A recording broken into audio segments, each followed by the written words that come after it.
Joe Biden has given a rare address to the nation. He has asked for $100 billion. Zelensky wins this jackpot. A lot of people wondered how much would be going to Israel, how much would be going to Ukraine. And he's announced $60 billion for Ukraine and $10 billion, but it's fluctuating. It's a fluctuating number, $10 billion to Israel, and the remainder would go to the U.S.-Mexico border, I believe, as well as some other places that some of the money needs to go. So there's going to be some other places where this money will flood. This is meant to make everybody happy. So this is meant to make the Democrats happy, which obviously Joe Biden's a Democrat, and they really want to see a lot of funding for Ukraine. So that is where that big chunk of money is going to be going to Zelensky, that $60 billion. Of course, there's Republicans who want to see money going to Israel, Democrats and Republicans for that matter. And so, but majority definitely staunch Republicans wanting that, a lot of Democrats wanting that, a lot of bipartisanship for Israel. So they know that if they package this together, that they're going to get more money sent to Israel if they package it, or money sent to Ukraine if they package it alongside Israel, to also make Republicans happy, money for the U.S.-Mexico border. So let's go ahead and watch a little bit of why Biden says we need to be engaging in more wars. Here it is. Let me close with this. Earlier this year, I boarded Air Force One for a secret flight to Poland. There I boarded a train with blacked out windows for a 10-hour ride each way to Kyiv, to stand with the people of Ukraine ahead of the one-year anniversary of their brave fight against Putin. And I'm told I was the first American to enter a war zone not controlled by the United States military since President Lincoln. With me was just a small group of security personnel and a few advisors. But when I exited that train and met Zelensky, President Zelensky, I didn't feel alone. I was bringing with me the idea of America, the promise of America, to the people who are today fighting for the same things we fought for 250 years ago: freedom, independence, self-determination. And as I walked through Kyiv with President Zelensky, with air raid sirens sounding in the distance, I felt something I've always believed, more strongly than ever before. America is a beacon to the world. Still. Whereas my friend Madeleine Albright said, the indispensable nation. Tonight, there are innocent people all over the world who hope because of us, who believe in a better life because of us, who are desperate not to be forgotten by us, and are waiting for us. But time is of the essence. I know we have our divisions at home. We have to get past them. We can't let petty, partisan, angry politics get in the way of our responsibilities as a great nation. We cannot and will not let terrorists like Hamas and tyrants like Putin win. I refuse to let that happen. In moments like these, we have to remember who we are. We are the United States of America. The United States of America. And there is nothing beyond our capacity if we do it together. My fellow Americans, thank you for your time. May God bless you all. And may God protect our troops. All right, Shalom. I want to give all praises to Yahweh, by Hashem Yahushua, by Hashem Rakakadash. The honors to the apostles and elders of the great millstone. Salutation to all the brothers and the few sisters that's out there. Unto those like foreigners from the seed of Abraham, Isaac, and Jacob. Shalom in the Hebrew, which means peace. It's going to be a quick show. $100 billion. $100 billion. How he said, I got 99 problems, but a bitch ain't one. Well, America got 33 plus trillion in problems, and they still keep printing. That's why you had Janet Yellen, or who had made a crazy statement that America could go to wars in two fronts. So this place is done. This is Kim Irvinson. She's good. Kind of, she still got to play the political game. But this place is done. America's through. Fucking through. And she's gonna, obviously, the captain obvious is the fact that the average American is broke. supporting a war that has nothing to do with the place. One welfare state that always get what, 4 billion every year. A war, a proxy war that they have in Ukraine, which they're not even talking about it at all, really, because they focus on this current event. The other thing that people are not really talking about is C-19. The other thing people are not talking about is the potential in sometime in next month of the government shutdown. So they could extend it to support, those small hatters. They could do that. The other thing they're not talking about is the economy. All right. The other thing they're not talking about is a lot of major stores. Major. You got Rite Aid. You got Walgreens. I forgot there's another one. But they're going bankrupt. They're closing. All right. Another thing they're not really talking about is obviously the border. They make mention of, they try to put the spin about the next possible attack. So you got a lot of distractions and so forth. Space is done. It's through. It's over. All right. There's no comeback. It's just a matter of months before it completely collapses. Is there going to be election? Most likely it won't. And that's going to be another civil unrest. So this place is done. It's done. Jeremiah, quick, because he said something. Jeremiah 51:7. It says, Babylon have been a golden cup in the Lord's hand, and they made all the earth drunken, and the nations have drunken of her wine. Therefore the nations are mad. So the nations are pissed. There was a very good, informative video. This guy, he's I think he's from Egypt.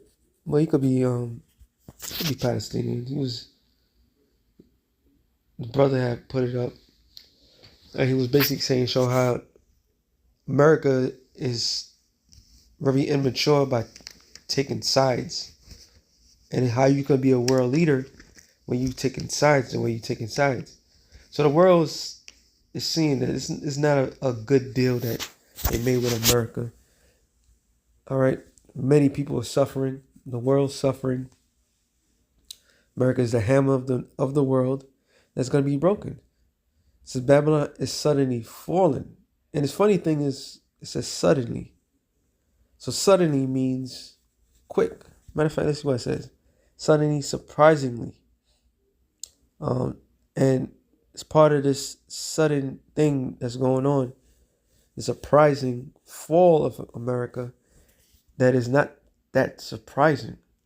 And everybody's starting to see, like, wait a minute, this place has been at a fall for a long time.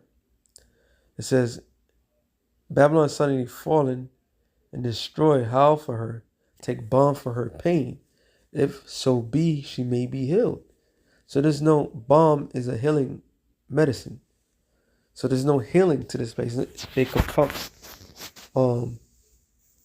millions of dollars or billions of dollars into the economy, but nothing that they can do is going to aid or heal this place. We would have healed Babylon, but she is not healed. Forsake her, let us go everyone to his own country. For her judgment have reached unto heaven, and is lifted up even to the skies. So these nations is forsaking America. All right. Zephaniah, I'm just gonna read it on down. I think it's 1:6. Zephaniah 1 and I started at 9. In the same day also will I punish all those that leaped on the threshold, which filled their masters' houses with violence and deceit, which that goes into these sellout Israelites. But that's not the subject. And it shall come to pass that in that day, saith the Lord, that there shall be a noise of a cry from the fish gate, and a howling for the second, and the gate crashing from the hills. So a merchant city needs things to come from the sea. And it's basically saying that all access to fish or whatever, trade that a merchant city is going to contact and it's drying up. It's drying up. This place is dried up. All right. How ye inhabitants of Maktesh, for the merchant people are cut down, and all that bear silver are cut off, which is going into the economy, because the American economy, which is highly inflated, might I add, and is manipulated, what they'll call inside trader, and they arrest people for insider trading. They duped it. So that the average person is giving up their nest egg. Companies that you work for, or literally have your money into all the 401ks, or the what we call it? 401k is another word I'm looking for. That we had in the it'll probably come to me. But all these things that you put into working in a 9 to 5 in a company for somebody else, all that shit is put into stocks. So all people's money, nest egg, voluntarily and involuntarily is put into the stocks of America. So until when the shit crashes, that everybody loses everything. It shall come to pass that at that time that I will search Jerusalem with candles. And how the Lord is searching Jerusalem with candles? By the prophets. All right. Scripture says, matter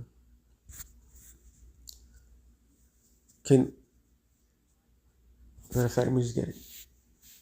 Matthew 5:12. Matthew 5:14. You are the light of the world. A city that is set on a hill cannot be hid. Neither do a man light a candle and put it under a bushel, but on a candlestick, and giving it light unto all that are in the house. And what is that house? The house is Israel. Who are the candles? The prophets. All right? The prophets. And what is that light? Truly, is Yahweh Shai. All right? The words that we speak is of Yahweh Shai. Telling the people the things that's going to happen before it happens, which makes us prophets. All right? And it says,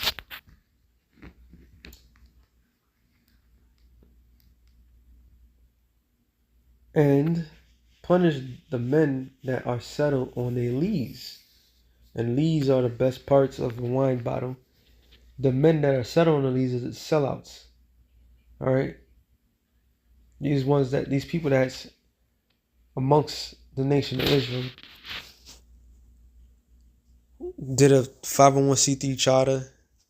All right, who's living lavishly with Esau, Edom. All right, they settle on their leaves. It says they say in their heart, the Lord would not do good, neither would he do evil. And they're not warning. They're a bunch of hirelings. They're not warning the people of the things to come. Therefore, their goods shall become booty, and their houses a desolation. They shall also build houses, but not inhabit them. And they shall plant vineyards, but not drink the wine thereof. You notice all these different camps. A lot of them is trying to build churches or cathedrals at one time, or a community and so forth, because they putting their trust into the system, which is about to collapse. And we finally see it. It says the great day of the Lord is near. Hasten greatly, even to the voice of the day of the Lord. The mighty man shall cry there bitterly. So men, the tough men, men that got bodies, all sorts of things, men that don't take nothing, they're going to cry there bitterly because they're going to lose all, and everything that they're familiar with is going to be crumbling before them. Shit's about to get real out here. That day is a day of wrath, a day of trouble, a distress, a day of wasteness, desolation, a day of darkness, a gloominess, a day of clouds and thick darkness. So it's going to be a confusion state. There's going to be no hopes for any people. The only people that's going to have hope is the elect. Everyone else they're done. All right? They're done. It says a day of the trumpet and alarm against this fenced city, against the high towers. I will bring distress upon men. Let's look up the word distress in the Hebrew. The Hebrew word is tazara. To bind, to be narrow, be in distress, make narrow, cause distress, besiege, be straitened, mean difficult, be bound, bind, tied up, shut up, to be incensed, be cramped, be in straits. There it is. To make narrow, for cause distress, to press hard upon, pressure from above, pressure from below. Anybody that's in the middle gets crushed. To show hostility towards, vex. To show hostility towards, treat with enmity, vex, harass, vex, harasser. So people think they got a bad heart now, and they can't handle certain things now. When all hell breaks loose, you done. All right? If you don't have Yahweh Hashem Yahushua with you, you're done. So I will bring distress upon men, that they shall walk like blind men, meaning you can't see. All right? And that's a God honest truth. The reason, and I was thinking about that a lot, the reason why a lot of guys and gals would do certain things, criminal, because they know if they go to jail, whatever jail they might go, they might have a crew. You know, it's like a country club for them. You know, either they die or it's always an escape route. It's always the same thing over and over because they heard it before or they went through it. So, in their mind, in their warped mind, they assume that if society collapsed, they'll have everything locked down. They have the weaponry. They have the canned goods. They have everything that they think that will come to their defense. But what would happen? The things that you got prepared, and the Lord comes with the alternative method of disaster, and you can adjust to it because man he could adapt to his environment. But what would happen if it's coming at all costs?